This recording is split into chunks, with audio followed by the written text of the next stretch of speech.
Level 1. The QA Tester. You are 21 years old in a warehouse in Orange County. The building used to manufacture electronics. Now it houses 200 people testing video games. The fluorescent lights hum constantly. The air smells like energy drinks and microwaved burritos. You sit at a desk with a monitor and a controller. This is your dream job. You are wrong about that. You make $12 an hour. No benefits. You are a contractor. The agency takes a cut before you see anything. After taxes and rent you have enough for ramen and gas. You live with 3 roommates in an apartment 20 minutes away.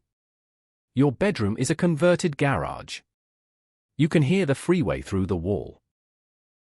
You are testing a first-person shooter that will release in 4 months. Your job is to play the same level over and over. You are looking for bugs.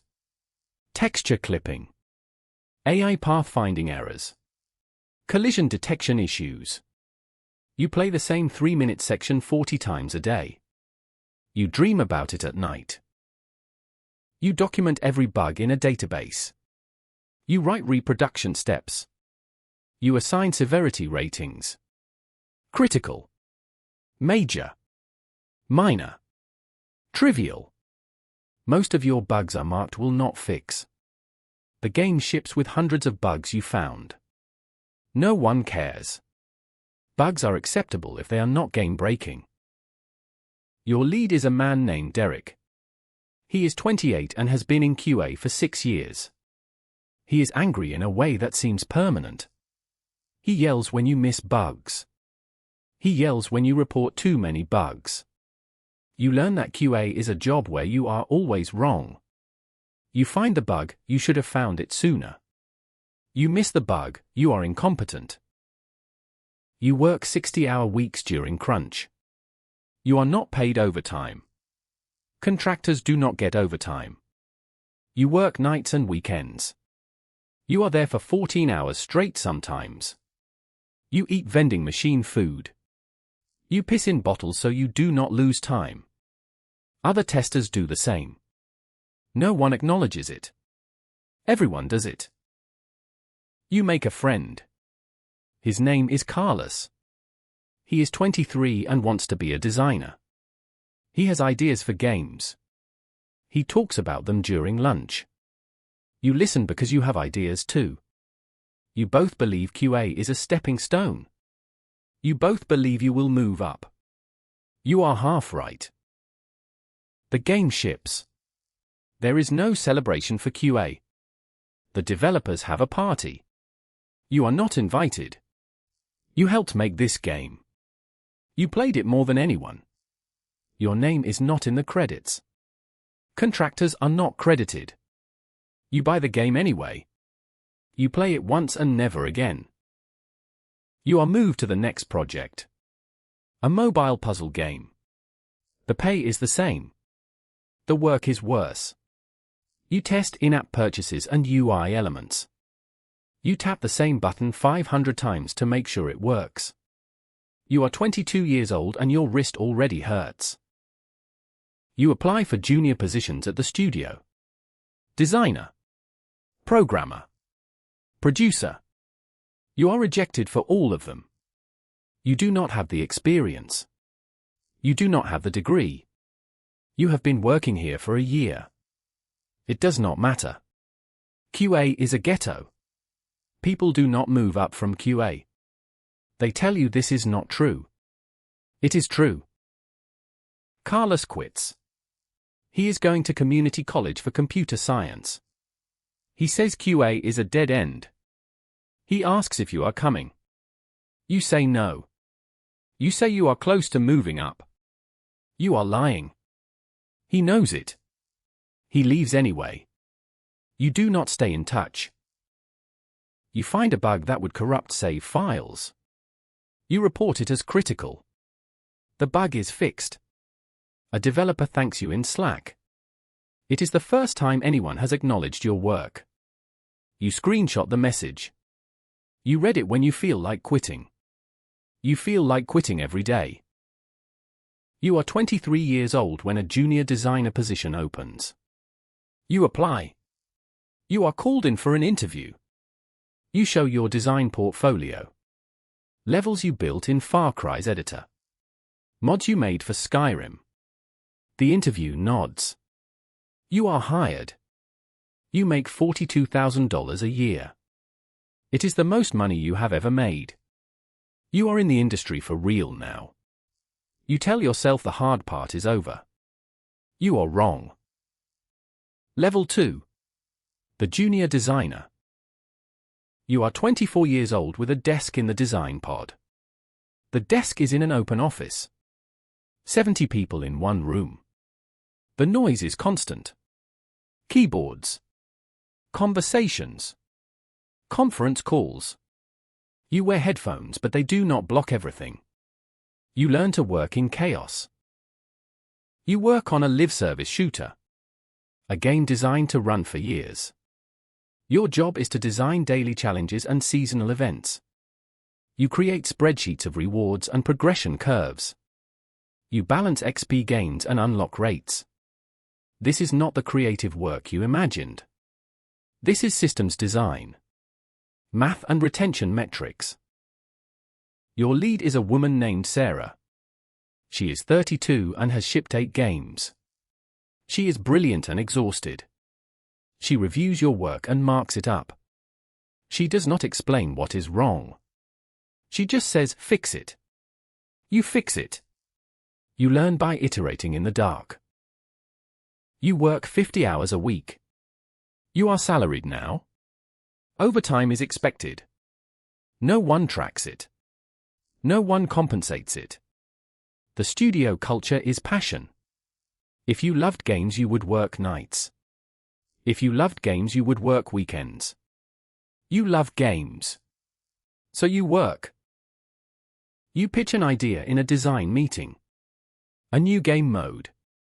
You spent 2 weeks on the pitch. You made a prototype in Unreal. You present it to the team.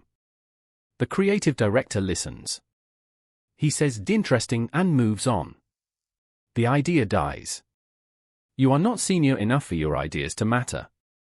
You learn to stop pitching. You are dating someone from college. Her name is Jessica. She works in marketing for a pharmaceutical company. She leaves work at 5 p.m. She has weekends. She asks you to go away for a weekend. You say yes. You cancel the day before because of a deadline. She is understanding the first time. She is less understanding the second time. She stops asking. The game launches. It is successful. Millions of players. Your daily challenges are played by more people than live in your hometown. You feel a brief flash of pride. Then you read the subreddit. Players hate the grind. They say the challenges are tedious. They are right. You designed them to maximize engagement, not fun. That is what you were told to do. You crunch for 3 months on a major update. You are in the office until midnight most nights. You sleep under your desk twice. Other people do the same. The studio orders dinner. Pizza and Chinese food. You gain 20 pounds. You do not notice until your pants do not fit. The update launches. It has a game-breaking bug. Players cannot log in. The servers crash. The bug was in a system you owned. You missed it in testing. The lead engineer fixes it in 4 hours. No one blames you directly. You feel the blame anyway. You work the next weekend without being asked. Penance. Jessica breaks up with you. She says you are never present. Even when you are there, you are thinking about work. She is right. You check Slack during dinner. You check player counts before bed. The game is always in your head. She leaves. You feel relief more than sadness. One less thing to manage. You are promoted to designer too. Your salary increases to $58,000. You are given more responsibility. You own an entire game mode now. You manage a junior designer. You are 26 years old and you are someone's lead. You remember how Sarah treated you. You try to be better. You explain your feedback. You mentor. It takes time you do not have. You do it anyway. The studio announces layoffs. 20 people. The game's player count is declining. The publisher is cutting costs. You are safe. Your junior is not. You have to tell him. You call him into a conference room. You say the words you were told to say. He asks if he did something wrong. You say no. It is the truth and a lie. He did nothing wrong. He was just the least essential. He leaves that day. You take over his work. You ship your second major update. It is well received. Players like the new mode. The subreddit is positive. Your boss commends you in the team meeting. You feel nothing. Just relief that you survived another milestone. The wins do not feel like wins anymore. They feel like avoiding losses. You are 28 years old when a senior designer position opens. You apply. You are competing with 2 other designers. You have shipped more content. You interview. You get the job. You make $75,000. You are senior now. You tell yourself this is progress. You are not sure what you are progressing toward. Level 3. The senior designer. You are 29 years old and you own an entire pillar of the game. You are responsible for the progression systems. Leveling. Unlocks. Battle Pass. Monetization. You design the systems that make the company money. You are good at it. You do not feel good about it. You work 60 hours a week minimum. You are in meetings half the day. Sync meetings. Review meetings. Planning meetings. Meetings about meetings. You design in the gaps. Late at night. Early in the morning. Design work is what you do when you are not managing. You manage 2 junior designers. You review their work. You give feedback. You shield them from bad decisions from above. You fight for their ideas in rooms they cannot enter. You are doing what Sarah did for you. You understand now why she was so tired. The company pivots to free-to-play. The game will be rebuilt around microtransactions. You are asked to design loot boxes. Randomized rewards. Paid with real money. You know this is gambling. You know this preys on addiction. You design it anyway. Your mortgage depends on this job. You tell yourself everyone does it. This is true. It does not make it right. You meet someone at a friend's wedding. Her name is Amy. She is a teacher. She does not play games. She does not know what you do beyond video games. You date for 6 months. It is good. She is kind and grounded. She does not understand why you work so much. You try to explain crunch. She asks why you do not just say no. You do not have an answer that makes sense. The loot box system launches. It makes $4 million in the first month. You are given a bonus. $10,000. It is the most money you have ever received at once. You take Amy to a nice dinner. You pay off your car. You feel empty. You designed a slot machine. You are rewarded for it. This is the industry. You are asked to make the loot boxes more aggressive. Lower the drop rates. Add more tiers. Increase the grind. You push back. You say it will hurt the player experience. Your boss says player experience is not your concern. Revenue is your concern. You implement the changes. You check the subreddit. Players are angry. You do not blame them. You burn out. You sit at your desk and stare at the screen. Nothing happens. The ideas do not come. The motivation is gone. You take a week off. You sleep for 3 days. You try to play games for fun. You cannot.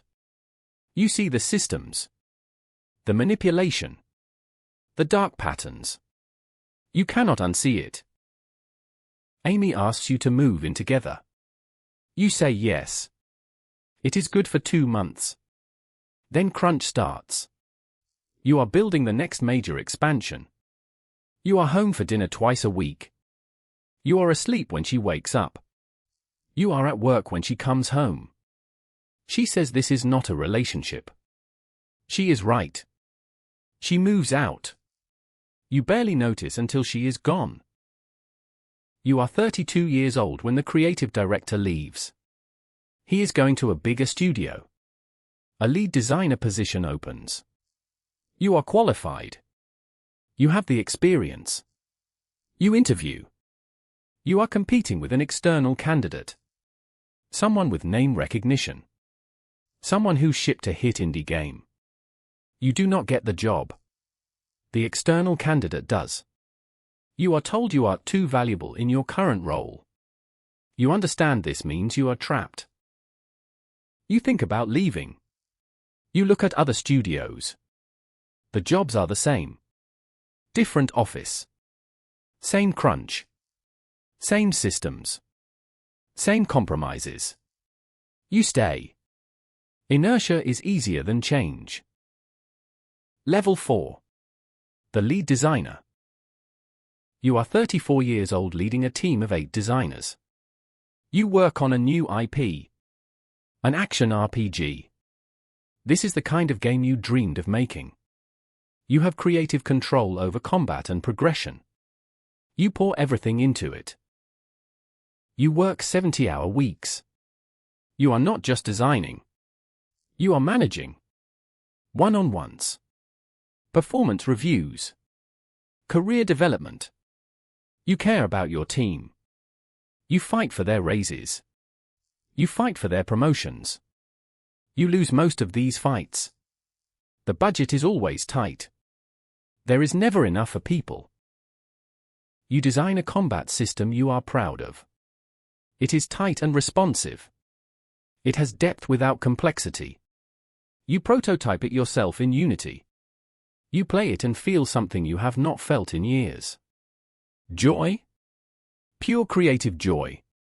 You show the team. They love it. You show the director. He loves it. You are building something good. The publisher sees the game. They say it is too niche. They want it to be more accessible. They want quest markers. They want a minimap. They want simplified combat. You push back. You show the data. You explain the vision. They do not care. They want a game that tests well with focus groups. You are told to change it or they will find someone who will. You change it. You simplify the combat. You add the UI elements. You make it like every other game. Your team is demoralized. You are demoralized. You tell them this is the reality of AAA development. You tell them to pick their battles.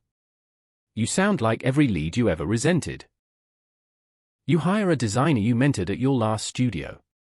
He is talented and hungry. He reminds you of yourself 10 years ago. You want to protect him. You want to tell him to run. You do not. You assign him work and tell him to push through crunch. The cycle continues. The game goes into full production. Crunch is mandatory. 6 days a week. 10-hour days minimum. You are salaried. Your team is salaried. No one is compensated. The studio provides dinner and says this is a perk. Free food is not a perk.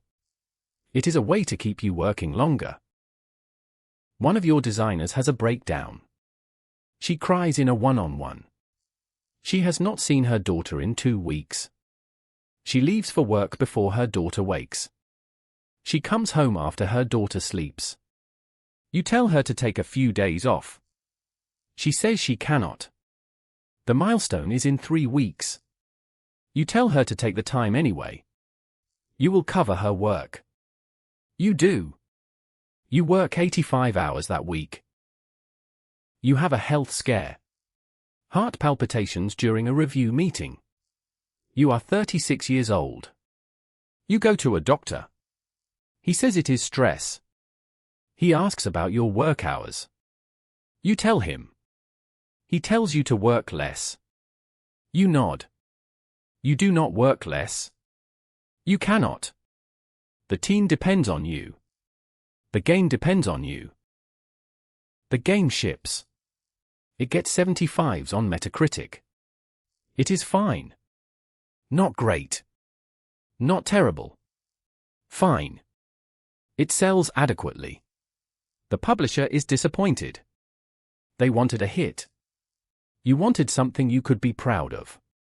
No one got what they wanted. Your name is in the credits. Lead designer. You see it and feel nothing. Just exhaustion. The game took 3 years of your life. You have nothing to show for it but a decent Metacritic score and health problems. You take a week off. You sleep and stare at the ceiling. You do not play the game. You never play your own games after they ship. You are offered a design director position at a different studio. More money. More responsibility. A chance to start fresh. You take it. You give 2 weeks' notice. Your team is hurt. You trained them. You fought for them. You are abandoning them. You know this. You leave anyway. Self-preservation wins. Level 5. The design director. You are 38 years old at a new studio. You oversee 3 design teams. 24 designers total. You are responsible for the design vision of an entire game. A live service battle royale. The market is saturated. You are building another one anyway. The publisher believes they can take market share. You do not believe it. You build it anyway. You make $120,000 a year. It is the most you have ever made. You buy a condo. You live alone. The condo is nice and empty. You work too much to furnish it. You sleep and shower there. That is all. You do not design anymore. You review designs. You approve. You reject. You provide high-level direction. You are a curator, not a creator. You tell yourself this is leadership. You miss making things with your hands. You hire a lead designer from your last studio. The one you mentored. He is excited. He thinks this will be different. You do not tell him it is the same. Different office. Same problems. He will learn. The game is designed by committee. Every decision is reviewed by 12 people. The publisher. The executive producer. The studio head. Marketing. User research. Legal. Every decision is compromised. The sharp edges are sanded down. You are building something safe. Safe is boring. Boring is profitable. Profit is all that matters. You fight for a unique mechanic. A way to differentiate from other battle royals. You prototype it. You test it. Players love it. Marketing hates it. They say it is too hard to communicate in a trailer. The mechanic is cut. You stop fighting after that. There is no point.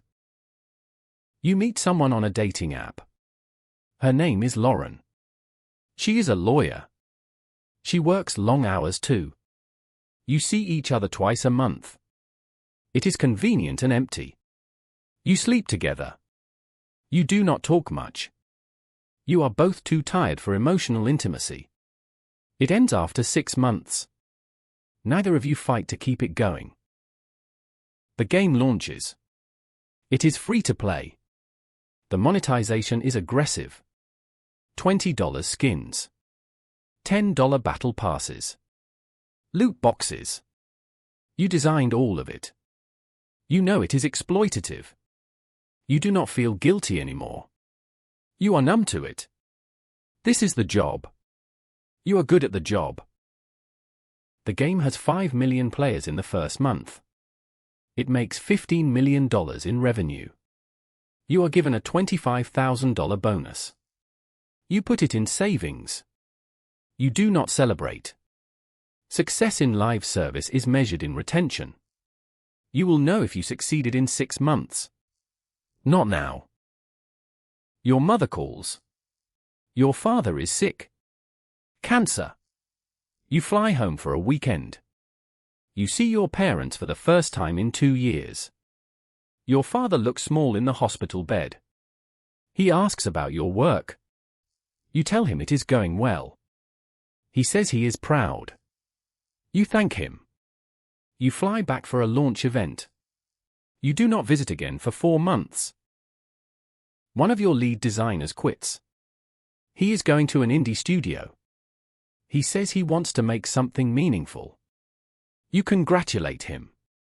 You do not tell him that meaningful does not pay. You do not tell him he will be back. Maybe he will prove you wrong. You hope he does.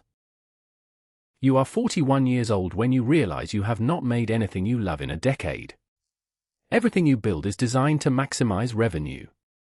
Maximize retention. Maximize engagement. You are very good at it. You hate every second of it. You do not know how to stop. Level 6. The creative director. You are 43 years old and you are the creative director of a 150-person studio. You are responsible for the creative vision of everything the studio makes. You report directly to the studio head. You are in the room where decisions are made. You make $180,000 a year. You have stock options. On paper you are worth $500,000. You live in a nice house. You drive a nice car. You are alone in both. You do not make anything anymore. You approve. You reject. You course correct. You are the final word on creative decisions. Your taste shapes everything. You are not sure your taste is good anymore. You have been in the industry so long you cannot see it clearly. You greenlight a new project. A single-player narrative game. It is risky. Single-player does not have the revenue potential of live service. You fight for it. You tell the studio head that the team needs this. That you need this. He approves a small budget. You have 2 years. You hire a small team. 15 people. Passionate. Talented. Young. They believe in the project. They work nights because they want to. Not because you tell them to. You remember feeling that way. You feel it again briefly. A glimpse of why you started. The project is killed after 1 year. The publisher does not see the commercial potential. The studio head cancels it. You fight. You show the progress. You explain the vision. He does not care. The decision is made. The team is dissolved. You tell them yourself. You see their faces. You see yourself 20 years ago. You go home and drink until you black out. You are asked to give a talk at GDC. Game Developers Conference. You are a name now. Someone people recognize. You prepare a talk about leadership and vision. You deliver it to 500 people. They applaud. They ask questions about staying creative. You give them platitudes. You tell them what they want to hear. You do not tell them the truth. The truth is that you sold everything you believed in. The truth would not get applause. You are recruited by a larger publisher. VP of Creative. You would oversee multiple studios. Multiple franchises. The job is mostly management. The salary is $250,000. You take it. You are 45 years old. You have reached a level most designers never reach. You feel nothing. Just the weight of more responsibility. Level 7. The VP of Creative. You are 46 years old in a conference room in Los Angeles. You oversee 6 studios. 800 people total. You review builds and give high-level notes. You are 3 layers removed from the actual work. You are management, not creative. The title is a lie. You fly constantly. You visit studios in San Francisco and Austin and Montreal. You stay in hotels. You eat at airport restaurants. You are always in transit. You live nowhere. You kill a project. A studio spent 3 years on it. The game is not testing well. The genre is trending down. You make the call. The studio is restructured. 70 people are laid off. You are on the call when they are told. You do not make the announcement. HR does. You are CC'd on the email. You tell yourself this is business. You are right. It does not make you feel better.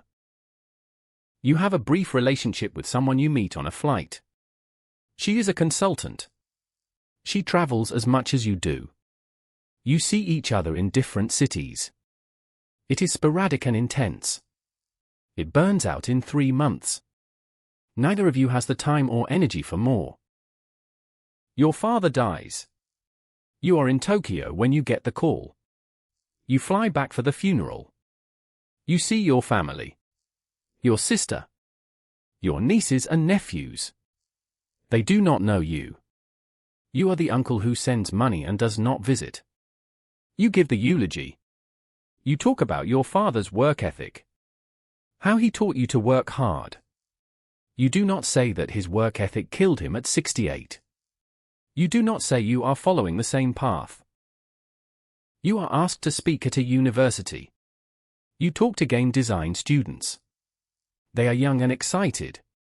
They ask how to break into the industry. You tell them to build a portfolio. To be persistent. To be passionate. You do not tell them that passion is a resource that will be extracted and depleted.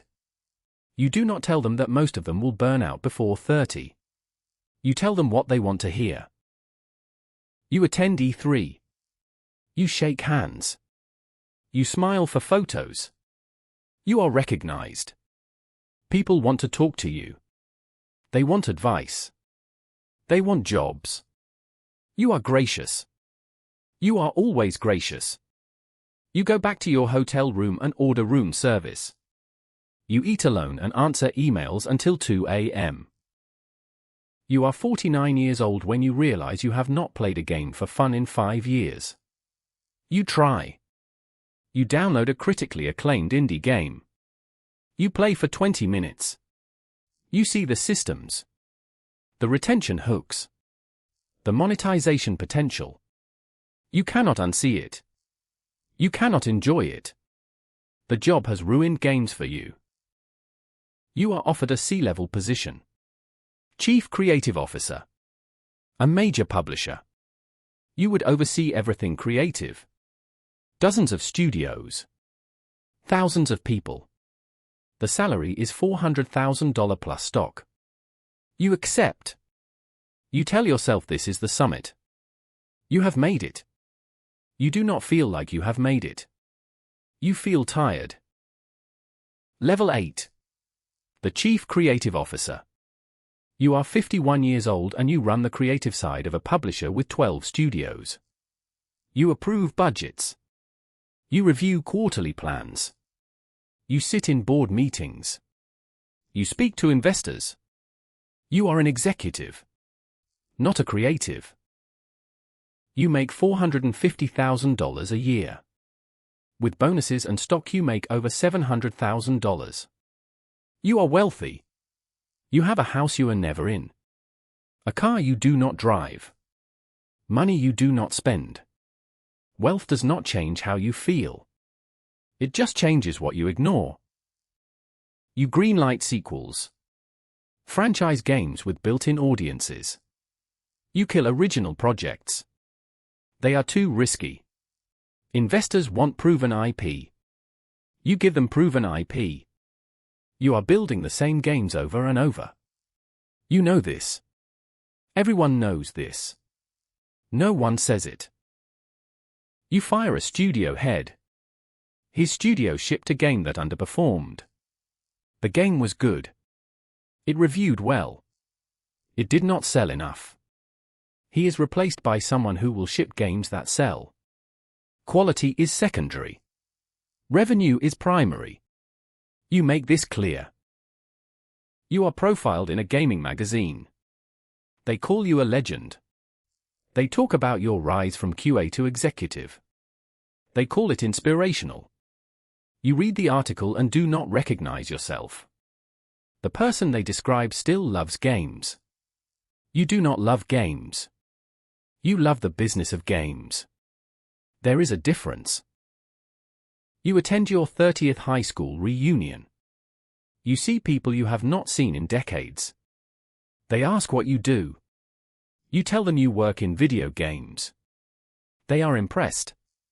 They ask if you have worked on anything they know. You list franchises. They recognize them. You are successful by every external measure. You feel like a fraud. You have a routine health checkup. High blood pressure. High cholesterol. The doctor asks about stress. You tell him it is manageable. He does not believe you. He prescribes medication. You take it. You do not change your lifestyle. Changing would mean stopping. You do not know how to stop. You sit in a board meeting. The CEO announces layoffs. 15% of staff. 900 people. The stock price is down. The board wants to cut costs. You are asked to identify which studios to hit hardest. You make a list. You sign it. You send it. You go home and pour a drink. You do not stop at one. You are 54 years old when you realize you are closer to retirement than to the start of your career. You have spent 33 years in this industry. You have shipped hundreds of games. You cannot name 10 that you are proud of. You made what sold, not what mattered. The CEO retires. You are considered for the position. You make it to the final round. The board chooses someone from outside the industry. A finance person. Someone who will maximize shareholder value. You are told you are too creative. The irony is not lost on you. You stay on as CCO. You have nowhere else to go. Level 9. The founder. You are 56 years old when you quit. You leave the publisher. You cash out your stock. You have $4 million. You start your own studio. A small independent shop. 20 people. You are going to make something you believe in. Something that matters. You rent office space in an old building downtown. Exposed brick. High ceilings. It feels like the beginning. Like when you were 24 and believed games could be art. You hire people who still believe. You want to protect that belief. You are not sure you can. You self-fund the first year. You have the money. You build a small narrative adventure game. No monetization. No live service. Just a story. Something beautiful and contained. Your team works normal hours. You enforce it. No crunch. No mandatory overtime. You are building a different culture. The game takes 3 years. You run out of money after 2. You take on a publisher. They give you $2 million to finish. They want some changes. They want to make it more marketable. You say no. You say the deal is off if they interfere. They back down. You have leverage now. Money buys creative freedom. The game launches. It gets 85 on Metacritic. It is well reviewed. It is called beautiful and heartfelt. It sells 200,000 copies. It loses money. You knew it would. You do not care. You made something you are proud of. It is the first time you have felt that in 20 years. You are interviewed about the game. You talk about the importance of creative freedom. You talk about sustainable development. You become a figurehead for indie development. People point to you as proof that another way is possible. You do not tell them you could only do this because you made millions in AAA. You do not tell them the path you took is not replicable. You start a second project. A smaller team. A bigger idea. You work on it for 2 years. The publisher pulls funding. They do not see the commercial viability. The project dies. You self-fund it. You put in another $1 million. You are betting on yourself. You are 61 years old. You are too old to be betting everything. The second game launches. It is experimental. It is weird. It reviews well among critics. It sells poorly. You lose money again. You have enough to keep going. Barely. You are burning through your savings to make games that do not sell. You hire young designers. You mentor them. You teach them everything you learned. You try to give them what no one gave you. Guidance. Honesty. Respect. Some of them listen. Most of them leave for AAA studios. They want to work on big games. They want the prestige. You do not blame them. You took the same path. You are 64 years old when you shut down the studio. You cannot afford to keep going. You released 2 games. Both were good. Neither made money. You lay off your team. You tell them yourself. You write recommendations for all of them. You feel like you failed them. You sit in the empty office. The desks are gone. The computers are packed up. You are alone in a room that used to be full of creativity. You built something good here. It was not sustainable. Good is not enough. You need good and profitable. You only had good. Level 10. The legacy. You are 68 years old and you do not work anymore. You consult occasionally. You speak at conferences. You are introduced as a legend. A pioneer. Someone who shaped the industry. You smile and accept the praise. You do not feel like a legend. You feel like a survivor. You are asked to write a book. A memoir about your career. You spend 2 years on it. You write about the early days. The passion. The struggle. The victories. You write about the compromises. The layoffs. The games you are not proud of. The book is honest. Maybe too honest. The book is published. It sells modestly. It is reviewed well. People say it is a cautionary tale. They say it is a reminder that the industry chews people up. You read the reviews and feel validated. And empty. Validation does not undo the decades. You are invited to give a Lifetime Achievement Award speech at the Game Awards. You stand on stage in front of thousands of people. Millions watching online. You talk about your journey. From QA tester to executive to indie developer. You thank the people who helped you. Most of them are not watching. Many are dead. You sit in the audience and watch the awards. The games that win are sequels and franchises. Safe bets. You worked on some of their predecessors. Your name is not mentioned. The industry moves on. New people. New games. Same systems. You attend GDC1 last time. You walk the expo floor. You see new technologies. VR. i.e., procedural generation. You see young developers excited about the possibilities. You remember being excited. The memory is distant, like something from someone else's life. You meet a young QA tester at a party. He is 22. He is excited to meet you. He says you are his hero. He asks for advice. You tell him to take care of his health, to maintain relationships, to remember why he started. He nods. He does not understand. He is where you were. He will learn. You play games sometimes. Indie games mostly.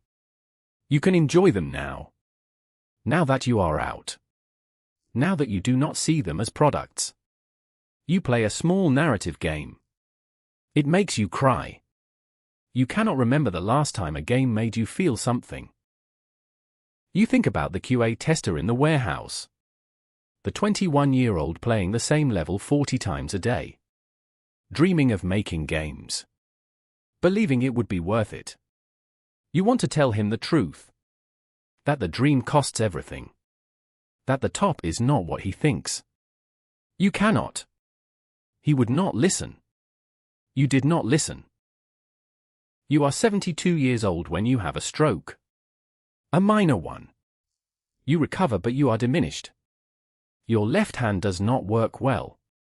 You cannot type like you used to. You do not need to. You are not making anything anymore. You sit in your house and look at your awards. Shelves of them. Plaques and trophies from games you shipped decades ago. You cannot remember making half of them. They were just part of the grind. Ship. Crunch. Ship. Crunch. For 40 years. You think about what you built. Hundreds of games. Millions of players. Billions in revenue. You shaped the medium. You influenced a generation of designers. Your systems are still being used. Your ideas are still being copied. You left a mark. But you also think about what you lost. The relationships that failed. The family you neglected. The health you destroyed. The passion that was extracted year by year until nothing remained. You gave everything to games. Games did not give it back. You die at 76. The obituaries call you a visionary. They list your accomplishments. The games you shipped. The awards you won. The studios you built. They call you a legend of the industry. They are not wrong. They are not right either. Your funeral is attended by industry people. Developers whose careers you helped. Designers you mentored. Executives you worked with. They tell stories about your work. About your vision. About your leadership. No one talks about who you were outside of work. No one knows. Your legacy is the games. The systems. The mechanics. Things that will be iterated on and improved and eventually forgotten.